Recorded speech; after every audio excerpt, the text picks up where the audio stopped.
Is everyone in this book stupid? Yes. Welcome to Between Two Perns. My name is Jackson Dickert, and I'm joined here by debut author Lynn Buchanan. Hello. Happy to be here. Lynn's first book, The Dollmakers, just came out in August. Super exciting. Yes. Exciting, it's radiating off of you. Yes, I know. Just coming off of me in waves. Yes, it is very exciting. You're a graduate of the Odyssey Writing Workshop, and you work for Brandon Sanderson at Dragonsteel. Correct. He gave you a blurb, and it said, an engaging new voice with excellent world building.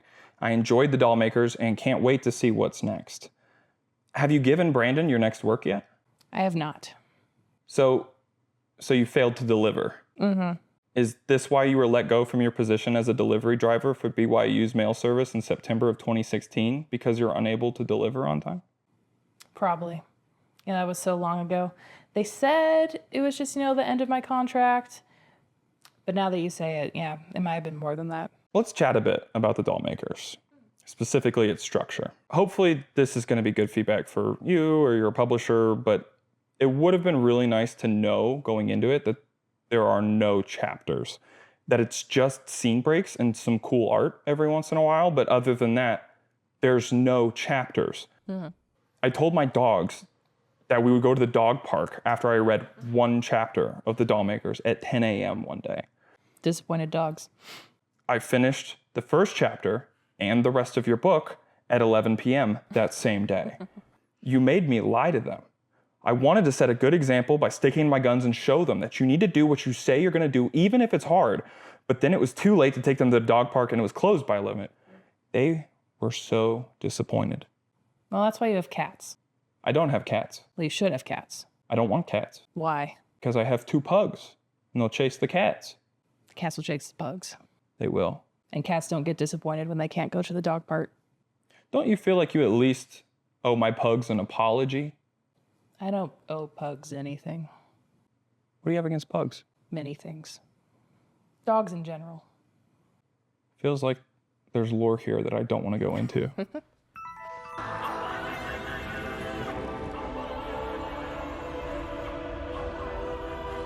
The story is set in the country called One, which is plagued by monsters called the Shad. They're composed of wood, man-made objects, and even bone. Early in the book, we learn of a tragedy called the Red Tide, in which huge swaths of cities were destroyed with innumerable casualties by the Shad. And yet, the culture of the world did not change.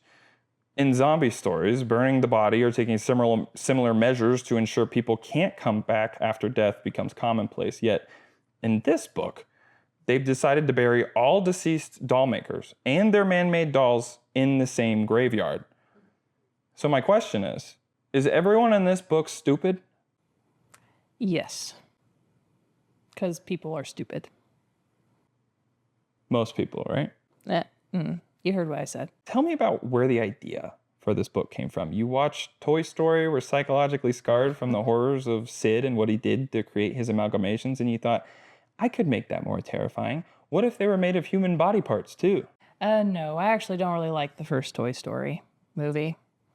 Grew up watching the second one. It's much better. It is much better, undoubtedly. Much better. There's Yes. no question. I actually got the idea for this from a couple pieces of artwork I came across on the internet of these women making really creepy looking dolls that clearly came to life. And I was like, I want to write a book about women who make creepy dolls that come to life. I hate it. You're welcome. In the book, the only thing that can kill the Shad are the dolls that people create.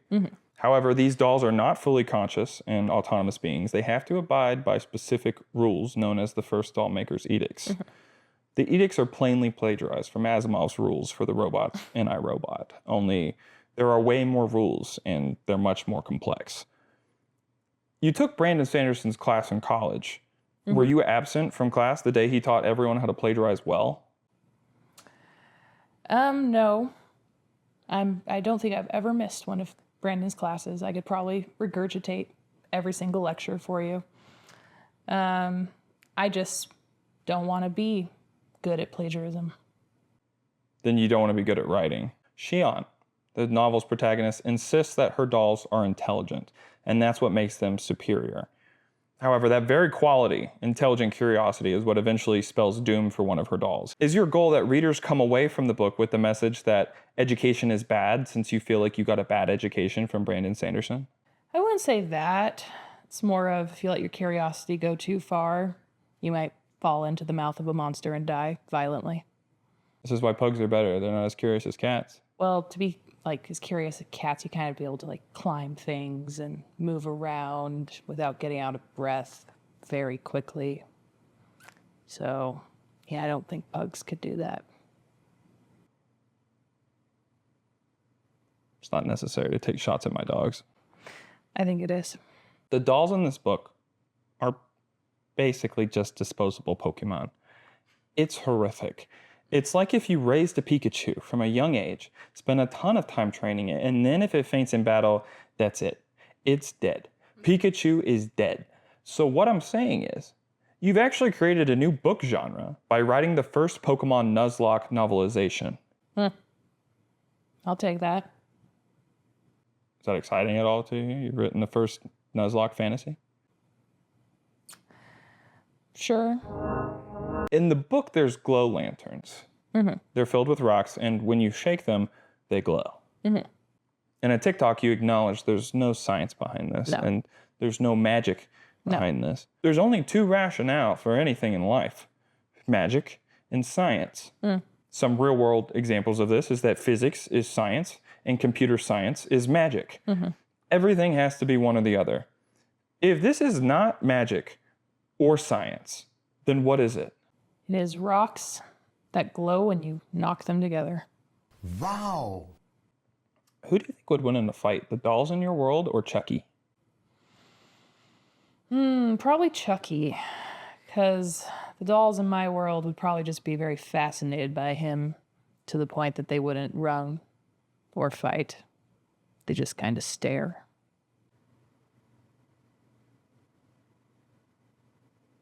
You remind me a little bit of your dolls. Do I? Yeah. Got it, like a penetrating stare. It's... Well, you know, I once made a girl cry just by looking at her. No, I believe you. I'm not lying. This is true. I believe you. It's wildly uncomfortable to make eye contact with you. Thanks. I've never been able to do it again, but maybe. There's only 7 types of stories. I'm going to list them. Man versus man, man versus dog, dog versus zombie, James Bond, stories of kings and lords, women over 50 finding themselves after divorce, and car commercial. What kind of story is this? There's barely any man representation. There's no dogs. There's no James Bond. The only king in the book is a secret, and there's no divorced women and no cars. I'd probably say the women over 50 finding themselves, but it would be more like women over 20, not divorced, finding herself. So in some ways, you've created a whole other... A subgenre. You've created a new story structure and a new subgenre. Not bad for a debut. No, I'm very talented. You're pretty lucky as a debut author. None of your books are in libraries yet, so the freeloaders can't read them.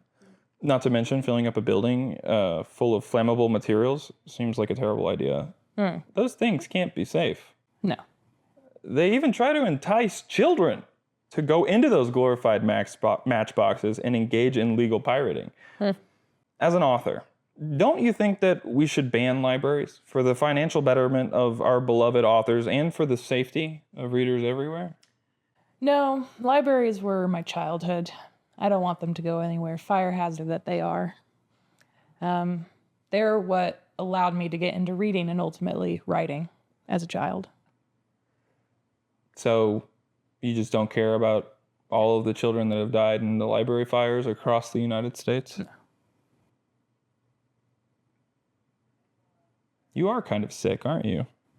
A little. You have 2 writing groups.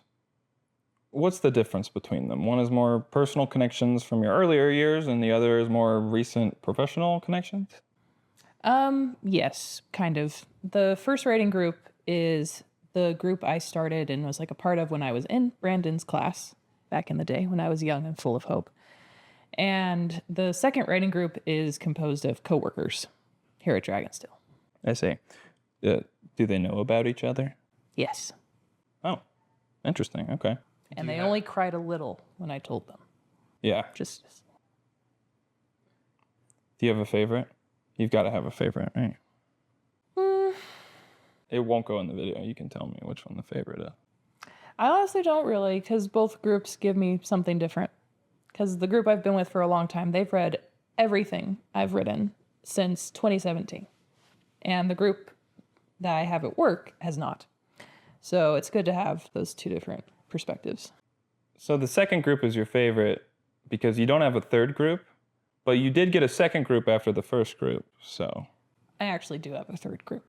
I feel like you have a problem. I do too. Imagine for a moment that because reasons, all three writing groups are tied to separate train tracks. And then imagine for a moment that because reasons, you have a lever that you can pull that changes which direction the tracks go. And then imagine that a city has decided to opt for trolleys over a superior form of public transportation because reasons, and that a trolley is headed down the track.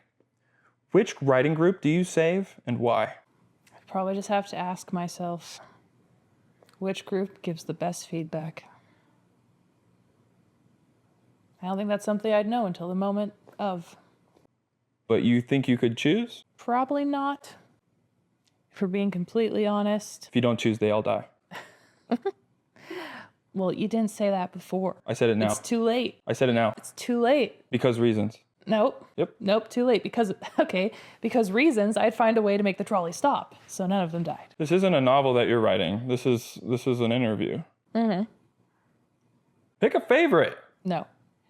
I refuse. So they all suck equally. And they're all good equally. I dislike you. I know. You worked at Roaring Springs Water Park for a year. I did. Do you think part of the reason you were hired at Dragonsteel is due to your expertise at working at amusement parks? That might have been part of it. Dragonsteel Amusement Park confirmed. You're getting fired. Oh, yeah. That's not one you can tell people. Your musical training is 14 years strong, and you have competed on the state, regional, and national level on the oboe. Correct.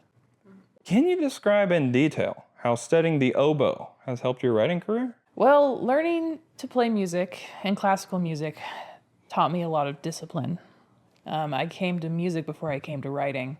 And by the time I had started being serious about my writing, I had already learned what it was to be consistent through my music, and also how to progress artistically. They're obviously different from each other, but there's a lot of carryover between learning music and learning how to write well. Is there? Yes, I just said that. There is. You know how there's a bunch of German words that have weirdly specific definitions that don't exist in other languages? Did you know that there's one for a person who is an author and professional oboist with a mortgage? No, I did not know that exists. Yeah. What is it? It's called an optimist.